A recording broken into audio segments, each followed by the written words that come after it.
আমাদের এখানে গত জুলাই মাসে আন্দোলনের সময় নিহত 6টা ডেড বডি ছিল, তার মধ্যে একটা ছিল মহিলা আর 5 জন ছিল পুরুষ।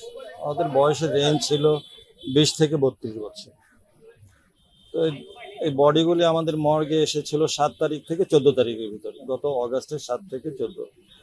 তো যথাযথ প্রক্রিয়া আমরা ময়নাতদন্ত সম্পন্ন করেছি। করার পর ডেড বডিগুলি আমরা যেহেতু আননোন ছিল, আমরা ডিএনএর আলামত সংগ্রহ করেছি, সেগুলি ডিএনএ অ্যানালাইসিস করা হয়েছে, রিপোর্টও চলে আসছে।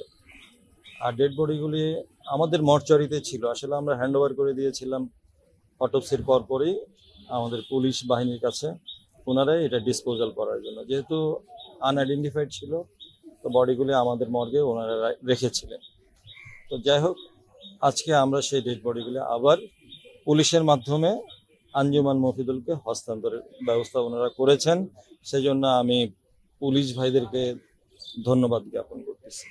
আর বাকিটা আমাদের পুলিশ ভাইরা ওনারা একটু বলবেন। যদি বলেন যে লাশগুলো যেগুলো ছিল ওগুলা বেশিরভাগের মৃত্যুর কারণগুলো কি ছিল? আচ্ছা, যে লাশগুলি ছিল আননোন, যেহেতু 6টা বডি ছিল, তার মধ্যে একটা ছিল শর্টগান ইঞ্জুরি, আর বাকি 5টা ডেড বডি ছিল সেগুলো হলো ব্লান্ট ট্রমা। মানে ব্লান্ট ট্রমা মানে সেটা হলো ভূতা কোনো অস্ত্র দিয়ে আঘাত করে মারা হয়েছে। আপনারা অলরেডি জেনেছেন যে এটি জুলাই গণঅভ্যুত্থানের প্রেক্ষিতে এই লাশগুলো এই মর্চুরিতে রাখা হয়েছিল। আমাদের যে আইনি প্রক্রিয়াগুলো আছে এগুলো জিডি হয়েছে, জিডির প্রেক্ষিতে এগুলো সুরধাল করা হয়েছে এবং এখানে পোস্টমর্টেম করা হয়েছে। যেহেতু লাশগুলো এখন পর্যন্ত আইডেন্টিফাইড হয়নি, এই জন্য আমরা ডিএনএ স্যাম্পল আমরা কালেক্ট করেছি।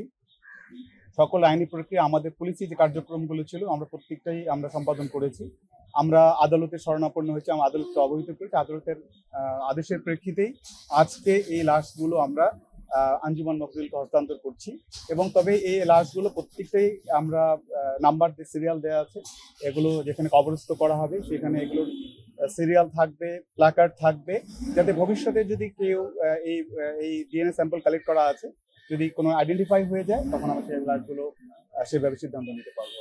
তো আমাদের প্রক্রিয়াগুলো এরকমই ছিল, পুরোপুরি আইনি প্রক্রিয়া অবলম্বন করে কোর্টের আদেশের মূলেই আমরা একটি কার্যক্রম গ্রহণ করেছি।